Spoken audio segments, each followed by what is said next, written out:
Hello, ECE 124 and 128 students.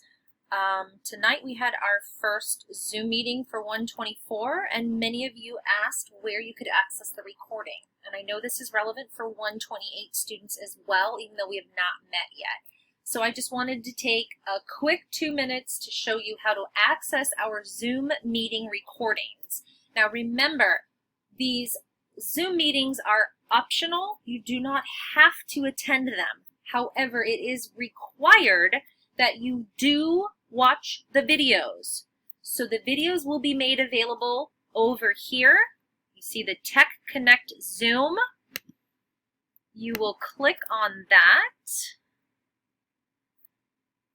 And over here you will see upcoming meetings. So if you chose to come to our meeting in this way, meaning you didn't use one of my links for my emails, you might have clicked over here and then that gave you access.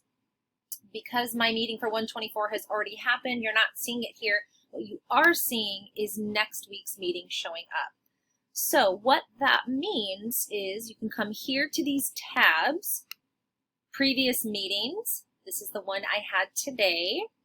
And then you want to come over here to cloud recordings. And what hopefully should pop up, yes, 124 childhood growth and development. This shows what time the meeting was started. And at this point, it looks like I started it around, what is that, 6:30? Like I said, I will open up my meetings about 30 minutes prior for anybody that wants to access it. So if you click on here, you will have access to the recording. You can record the video or just the audio, and I believe this is a transcript. I hope this helps. If you have any questions, please give me a shout.